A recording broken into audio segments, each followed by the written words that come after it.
by your popular request, getting a first look at a brand new floor plan here. It's kind of built backwards.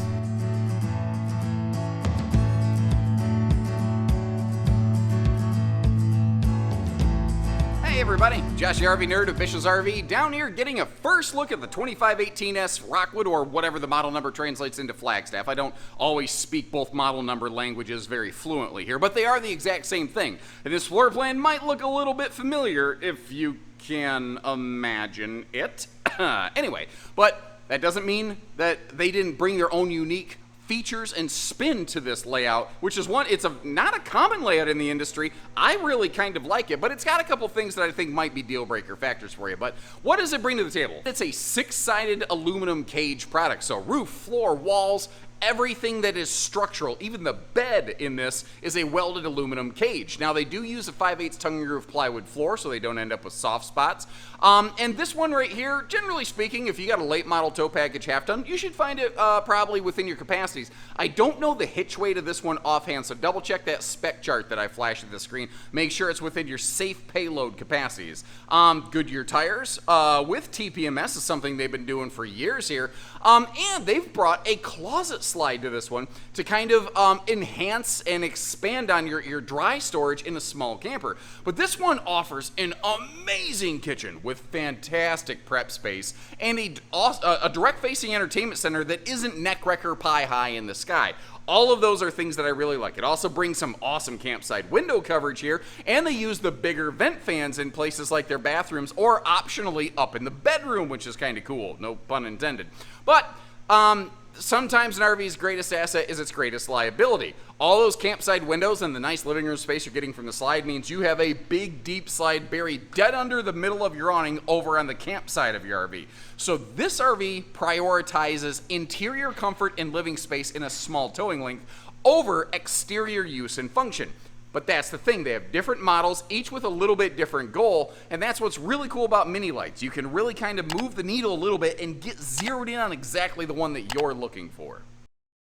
Now, since this is kind of almost a flip-flopped, kind of sort of backwards floor plan, I thought I'd go about it sort of flip-flop, kind of sort of backwards.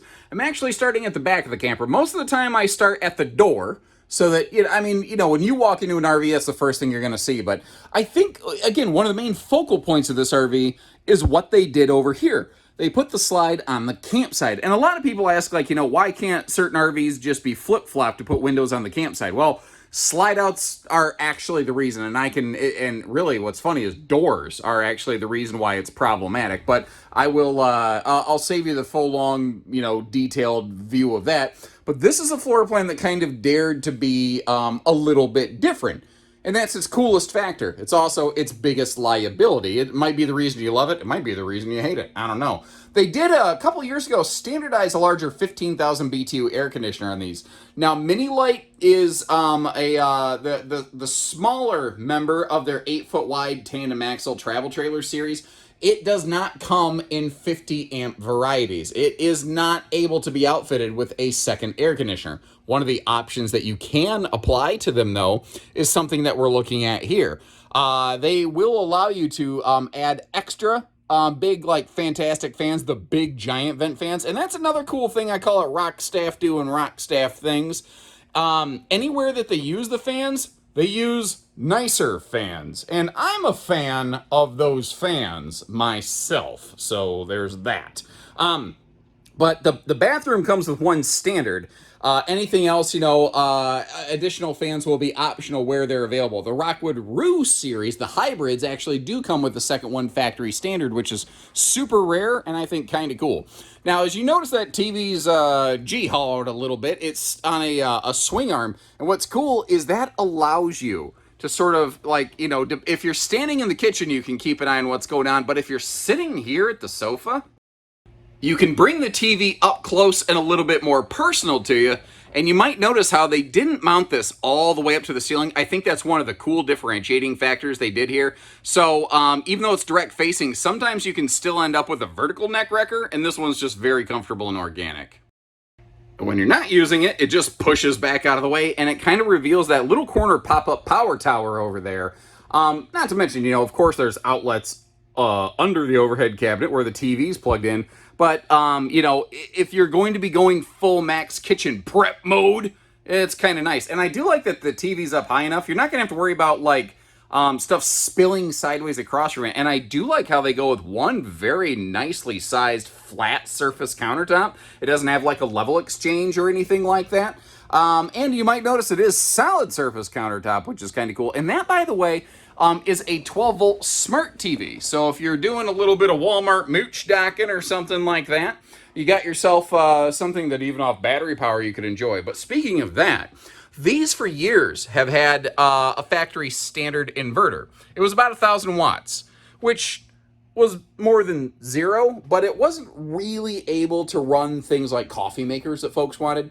So they have listened to your feedback, and they have since bulked that up and gone with an 1,800 watt inverter, which is capable of running things like coffee makers. Again, very handy for that morning mooch dock scenario, Now keep in mind, you want to run a lot of stuff off that inverter, you're going to kill your batteries. Inverters pull super, super hard off batteries, and they're a little bit in a sense inefficient. You kind of have to sacrifice about 10% extra power to get them to work, and that's a whole different story. Like what I just said isn't going to make sense to people. All you need to take away from all this, ignore the brief bad attempt at inverter science talk that I threw in there, and just understand if you start running an inverter a lot, you're going to really deplete batteries quicker than that solar panel is probably going to keep up. So keep that in mind. Over here, this is one of the only times I've seen them not use a theater seat with a fold-down, cuddle-compliant center armrest console. Some folks like a little bit more population control armrest action between them. Some people really prefer, being able to snuggle up to one another. What's kind of cool here, though, is this RV doesn't have dining. Not a table and chairs or anything like that. It actually has a pair of Lagoon mounts, but notice how they mount against the sidewall. And there are two of them. You'll see the other table and swing arm actually just stored in the front pass-through compartment when we go outside. And you might notice that is a marine woven slide floor. They are carpetless and ventless through the RV. So that is pet friendly, that is easy cleaning, and that is one big honking sliding bathroom door right there. What's kind of cool about that door sliding, I think, is going to allow this RV some excellent travel access. Although I have not yet closed the slide on this, knowing what I know about Imagine's version of this floor plan, I think that we're going to be okay. Kind of like you're going to be okay around that toilet.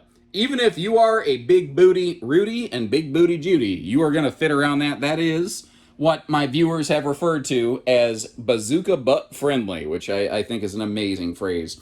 Over there on the left, you have that shower miser water saver system, where if you're going to be boondock dry camping and you want that Maxwell House good till the last drop fresh tank capacity, that's what that thing's going to do for you. The little soap and shower caddy is handy right there, and the RV is only 6.5 foot tall. Usually that means my head's scraping the ceiling. But if you notice, I'm a little over 6 foot. I can stand up in this thing because it does have a mini vaulted roof. It is just tall enough. Now, to be fair, in that footage, I was standing more toward the middle of the RV where the vault is more severe. But when you're standing not toward the middle of the RV, that's where the skylight comes in. So I never have headroom issues in these, which I really appreciate personally. Now, for years, Rockwood has done some of the best bathrooms and some of the best bathroom storage specifically. I can find you $1 cheaper version of almost anything out there. Whoops, hello, bathroom door. Sorry, I flashed that in front of the camera. I lost my balance for a second there. When you talk as much as I do, sometimes you get lightheaded. Anyway, while we're looking at the storage here, for years, they have just done things like this where they have extra linen cabinets and things in their bathrooms. It's just, it's so good. Ooh, I just kind of tuned into the fact you got a little accent night light under the vanity there, and I love that. I love that it's down, it's out of the way, it's indirect, and at night it will give you just enough illumination to be able to see what you're doing in that bathroom and not have to flick on a full, gizmo kind of thing. Good old gizmo. Anyway, Taking a look at this sucker here, one of the cool things about the swivel tables being mounted against the wall, if you recline, the table doesn't turn, like, it doesn't change level. It doesn't tilt. That's the word I'm looking for. Derp. Anyway, this is one of those fridge doors that can open either direction. I don't know that that's a super critical aspect on this one. And this is all pocket screwed lumber core cabinetry. And notice on that forward kitchen wall, the wall that's shared with the bedroom, you have easy reach appliance outlets. Plus, in that other corner, you have the pop-up power tower. So, you know, you got room for coffee maker, what do you got? I don't know, toaster oven, Keurig, air fryer, like whatever the case might be. And that is a larger 22-inch oven versus the 16-inch Easy Bake. Now, the coolest thing about that bigger oven is it tends to heat far more evenly. Some folks still like to put a little pizza stone in the bottom of that to really heat even more evenly. But the bigger ovens like these, not only can you actually fit a little bit bigger stuff, like you can fit a pheasant instead of a pigeon in that thing, but you know, it's better for cookies and biscuits for even Steven kind of heating. There was something else over here I was going to talk to you about. Oh, I love the care and concern. So that you don't end up with pink antifreeze all over the RV, because they actually do put real antifreeze in the lines. It's just a little water balloon. It's the simplest, inexpensive, stupidest thing.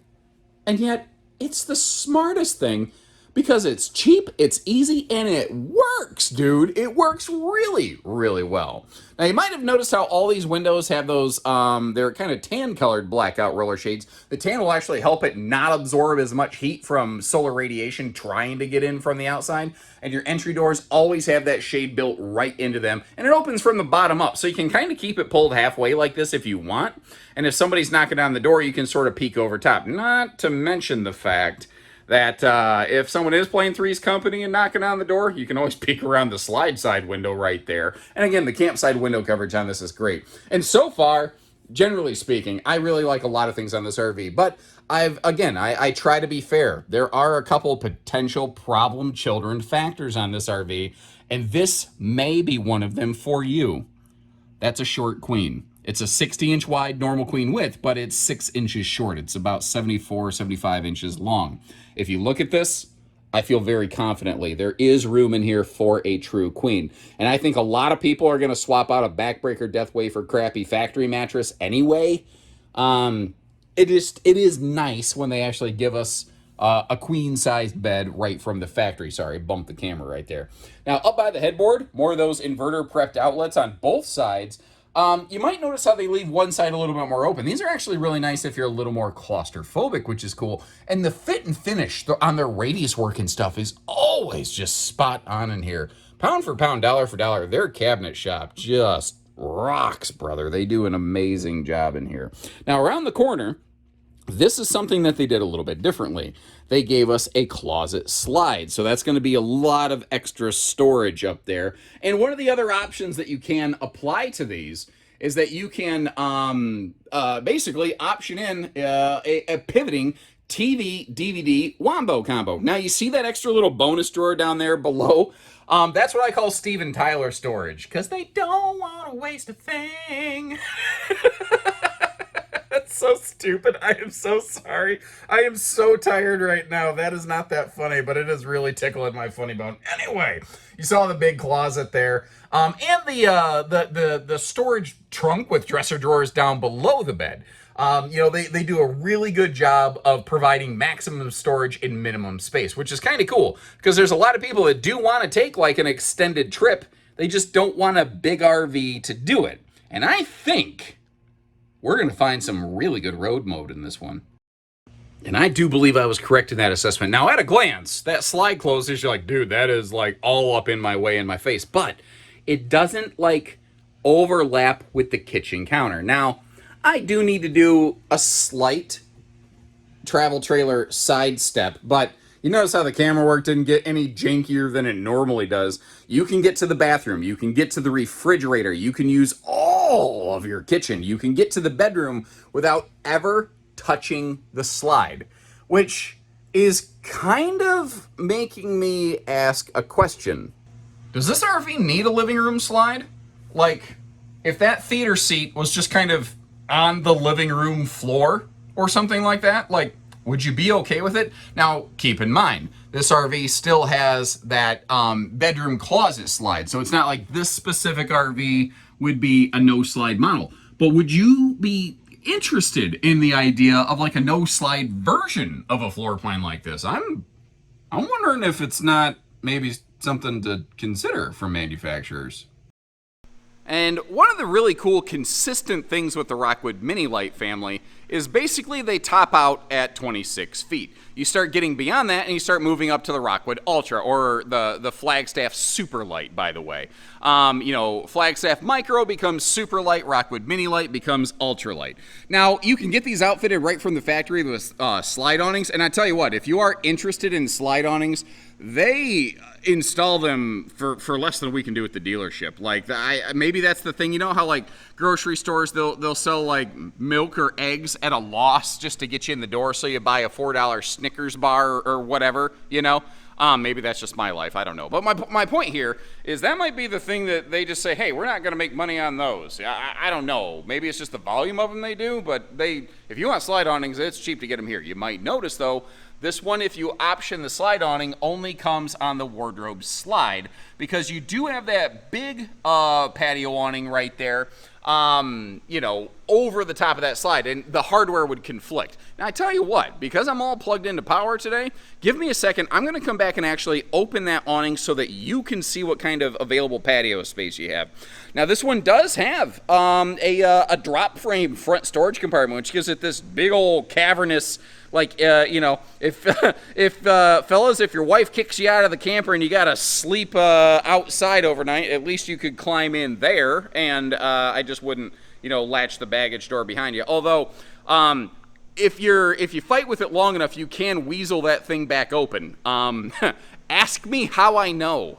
Anyway, I'm just going to leave it at that right there.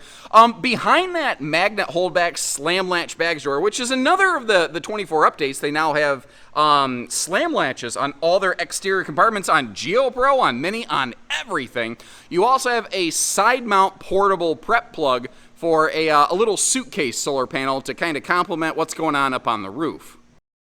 And as promised, I wanted to open that awning so that you could see the space that is available, you know, when the awning is fully extended. Sometimes folks, they dislike the idea of a campsite slide, thinking it's going to eat up too much of their patio space. Now, whether that's true or not, I'd love to hear from you. Leave me a little comment. Let me know what you think about what you're seeing here. One of the other things that sometimes people wonder about is, you know, with that campsite slide, is that slide flange going to kind of eat into the awning? Well, sitting there right now, they're not touching. But this is a tilt adjustable awning. So what I'm going to do is create a worst case scenario. I'm going to pull both sides down at the same time and see what we get. And you can see how those little awning arms are bent now, basically. What's cool, you can literally just with 2 fingers pull those suckers down. And if you leave it like this and retract the awning, it'll sort itself out. You won't screw stuff up. Now, looking at it, it looks like the awning is just kissing the top of that slide flange, that trim right there. So if it's windy and it's slapping up and down, yeah, I could maybe see that over long-term exposure being a problem. But my thought on that is that if it's that windy that the awning's really whipping, you probably shouldn't have the awning out anyway. Of course, another kind of solution is you get some of that like copper pipe foam tube insulation covering, or like pool noodle, and put it across that top flange. But that requires doing an extra thing. Some people are camping, so they don't have to do extra things. Like, I get that. I respect that. Now, our sidewalls, as I mentioned when the video began, are Asdel on the inside and outside, aluminum framed, laminated. Even your front wall behind the nose cap, they still do a 1-inch laminated wall, even behind that nose cap, which is really, really rare. Most brands won't laminate behind a nose cap. I think they do it just for structural consistency, really, you know. The tires are pretty well covered up right now, but they are Goodyears. And a cool thing here, They are running not just torsion axles, but torsion suspension, so it's not a common leaf spring. And for going down highways and stuff like that, it is an absolutely fantastic setup. It really tracks and handles well, especially if you have to do some cornering at high speeds. You know, like those curly Q exits that'll like make you motion sick, like the Vomit Comet at the local county fair? You know what I'm talking about. Well, this will handle very nicely in situations like that, which is great, especially considering mini lights tend to be paired up with, say, like half tons, so that's a really nice handy pairing there. Now they're doing and instead of or. They're giving us a bumper and a hitch instead of a bumper or a hitch. The underbelly is enclosed, and the radiant barrier across the belly actually wraps up the nose as well, which is kind of cool. Up top, you've got that 250-pound rated ladder to get you to that laminated, fully walkable roof. And in our early preview footage, you saw where I was up there walking around. That is, again, fully walkable. And you can see how you've got the vent covers, those big Max Air vent covers. Anytime you get a big fan anywhere from Rockwood, it automatically comes with a big cover on the roof for you, which is awesome. Their slogan should be, if you're a fan, we've got you covered. Get it? Apologies for the break in the action here. Quick little correction. This is just going off of years of repetition. They actually have recently changed, they're not specifically using the Asdale brand name product, but they are using composite wall boards where they were using Asdale. So the general construction that you've known on these is exactly the same, but the exact brand name of the material has technically changed. I'm gonna screw that up all year, and I thought I'd just kind of let you know it's gonna get screwed up all year right now. So let me know what you think about this layout. Like, I like it. I personally really like it, but I know it's not gonna be for everybody. I think the biggest thing that might give some people a little bit of a hang up is that the campsite slide right there. And I get that, I respect that. As you saw, I'll leave you links to the video description to check pricing and availability. I will have to leave you two different links, one for Rockwood, one for Flagstaff, so keep that in mind because they do use different model numbers. I have to run two different search links for you, basically. And if you don't find anything in stock from those links that will show you pricing, our team can assist you. Our website will show you anything we have in stock with pricing. So when you're ready, we're ready. But we don't do hidden dealer fees. Sorry for the convenience on that one. Take care, stay safe, have fun, and happy camping, everyone. Hope you liked her.